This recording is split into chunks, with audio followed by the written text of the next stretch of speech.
One of the biggest challenges in computer graphics has been able to create a photoreal digital human face. And one of the reasons that's so difficult is that unlike aliens and dinosaurs, we look at human faces every day. They're very important to how we communicate with each other. And as a result, we're tuned into the subtlest things that could possibly be wrong with a computer rendering in order to believe whether these things are realistic. And what I'm going to do in the next 5 minutes is take you through a process where we tried to create a reasonably photorealistic computer-generated face using some computer graphics technology we've developed and also some collaborators at a company called Image Metrics. And we're going to try to do a photoreal face of an actress named Emily O'Brien, who's right there. And that's actually a completely computer-generated rendering of her face. And by the end of the talk, we're going to see it move.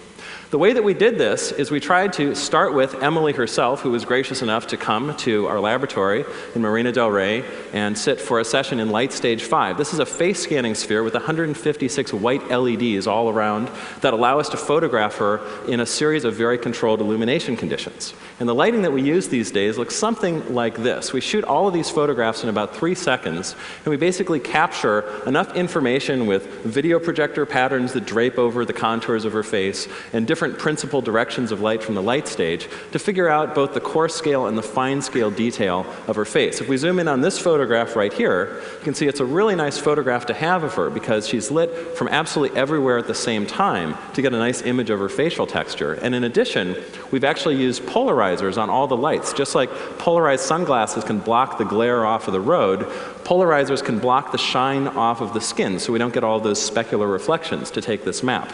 Now, if we turn the polarizers around just a little bit, we can actually bring that specular reflection of the skin back in. And you can see she looks kind of shiny and oily at this point.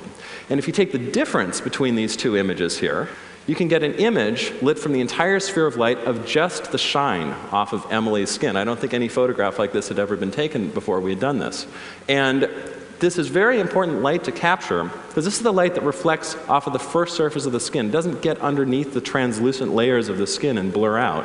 And as a result, it's a very good cue to the detailed shape of the skin pore structure and all of the fine wrinkles that all of us have, the things that actually make us look like real humans. So if we use information that comes off of the specular reflection, we can go from a traditional face scan that might have the gross contours of the face and the basic shape and augment it with information that puts in all of that skin pore structure and fine wrinkles. And even more importantly, since this is a photometric process that only takes 3 seconds to capture, we can shoot Emily in just part of an afternoon in many different facial poses and different facial expressions. So here you can see her moving her eyes around, moving her mouth around, and these we're actually going to use to create a photoreal digital character.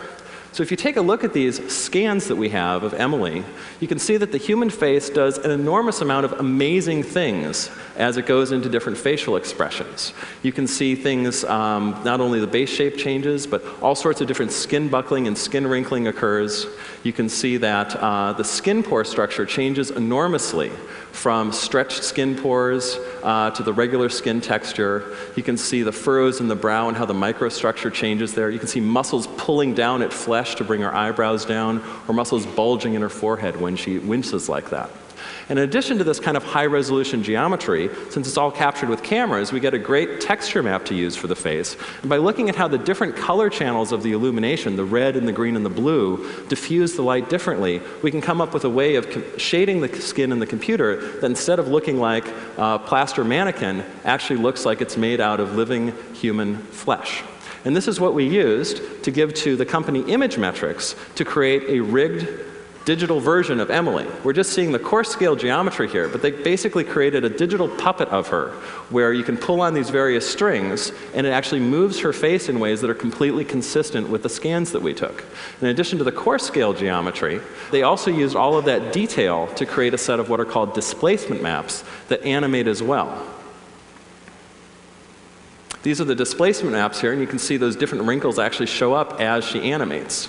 So the next process was then to animate her. We actually used one of her own performances to provide the source data. So by analyzing this video with computer vision techniques, they were able to drive the facial rig with the computer-generated performance. So what you're going to see now, after this, is a completely photoreal digital face. We can turn the volume up a little bit, if that's available. Imagemetrics is a markerless, performance-driven animation company. We specialize in high-quality facial animation for video games and films. Imagemetrics is a markerless, performance-driven animation company. We specialize in high-quality facial animation for video games and films. So if we break that down into layers, here's that diffuse component we saw on the first slide. Here's the specular component animating. You can see all the wrinkles happening there. And there's the underlying wireframe mesh. And that's Emily herself. Now, where are we going with this here?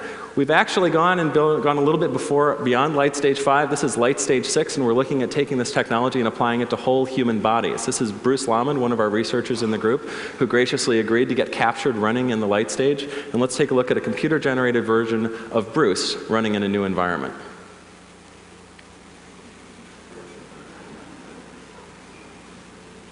And thank you very much.